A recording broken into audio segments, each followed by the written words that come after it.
வறட்டிருமல் தணிய எலுமிச்சை பழச்சாறு தேன் கலந்து குடித்து வறட்டிருமல் குணமாகும்.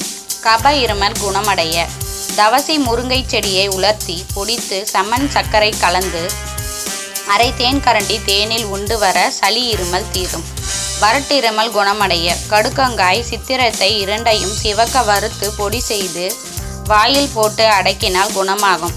இடைவிடாத இருமல் குணமடைய அதிமதுரம் இடித்து சலித்து வைத்து கொண்டு இருமல் வரும்பொழுது 1/4 டீஸ்பூன் எடுத்து தேன் குழைத்து சாப்பிட தீரும்.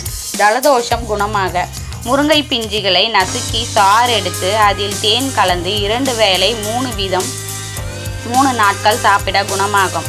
ஜலதோஷம் பிடிக்காமல் இருக்க காய்ச்சல் விட்டதும் தலைக்கு நீர் விட்டு கொள்பவர்கள் ஓமத்தை அரைத்து தலைக்கு தேய்த்தால் ஜலதோஷம் நீங்கும். சளி தொல்லை நீங்க அருகம்புல் சாறு பருகி வர சளி தொல்லை நீங்கும். சளி தொல்லை நீங்க காய்ச்சிய பசும்பாலுடன் சிறிதளவு மஞ்சள் தூளை போட்டு கலக்கினால் நெஞ்சு சளி அகலும். மூக்கடைப்பு நீங்க ரோஜா மலரை முகர்ந்தால் மூக்கடைப்பு நீங்கும். சளி மூக்கடைப்பு தீர கடுக்கங்காய் பவுடர் நெல்லிக்காய் பவுடர் சேர்த்து தேனில் சாப்பிட சளி மூக்கடைப்பு குணமாகும்.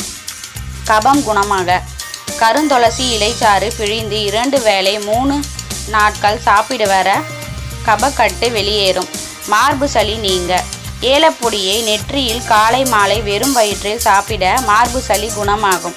மூக்கடைப்பு கண்டங்கத்திரி வேர் 40 கிராம் ஆடாதொடை வேர் 40 கிராம் அரிசி திப்பிலி 50 கிராம் சிதைத்து 2 லிட்டர் நீர் போட்டு அரை லிட்டர் ஆக்கி 100 ml தினமும் 4 வேளை குடிக்க தீரும். மூக்கில் இரத்தம் வடித்தல் குணமாக மாதுளம் பழச்சாறு அருகம்புல் சாறு சம அளவு கலந்து 30 மில்லி வீதம் தினமும் 4 வேளை குடிக்க தீரும். மூக்கில் உள்ள புண் ஆற மஞ்சளை சுட்டு கரியாக்கி அதனுடன் வேப்ப எண்ணெயை கலந்து மையை அரைத்து புண் மீது தடவ குணமாகும். மூக்கு சம்பந்தமான நோய் குணமாக நாயருவி செடி விதைகளை பொடி செய்து உண்டால் மூக்கு சம்பந்தமான நோய் குணமாகும். ஆஸ்துமா குணமாக வில்வ இலையை பொடி தினமும் 1 டீஸ்பூன் சாப்பிட்டு வர ஆஸ்துமா நோய் குணமாகும். ஆஸ்துமா குணமாக சங்கு இலையை துவையலாக சாப்பிட குணமாகும். ஆஸ்துமா குணமாக கண்டங்கத்திரி பொடி 100 கிராம் சுருள்பட்டை பொடி 100 கிராம் திப்பிலி பொடி 50 கிராம் பெருங்காயம் 10 கிராம் ஒன்றாக கலந்து பாட்டிலில் வைக்கவும். இதை காலை மாலை அரை தேன் கரண்டி வெந்நீரில் அல்லது பாலில் சாப்பிட்டு வர ஆஸ்துமா தலைவலி சளி தும்மல் குணமாகும். ஆஸ்துமா குணமாக வில்வ இலையுடன் மிளகு சேர்த்து மென்று தின்று நீர் பருகி வர ஆஸ்துமா குணமாகும். வாந்தி நிற்க துளசி சாறு கல்கண்டு சேர்த்து காய்ச்சலின் போது கொடுக்க வாந்தி நிற்கும்.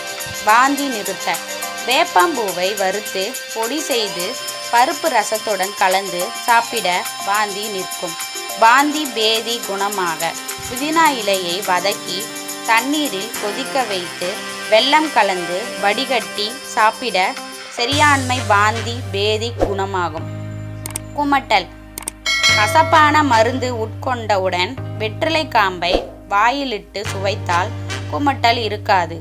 பித்த வாந்தி குணமாக நார்த்தங்காய் இலையை உணவோடு சேர்த்து சாப்பிட பித்தம் தணிந்து வாந்தி வராது நின்றுவிடும்.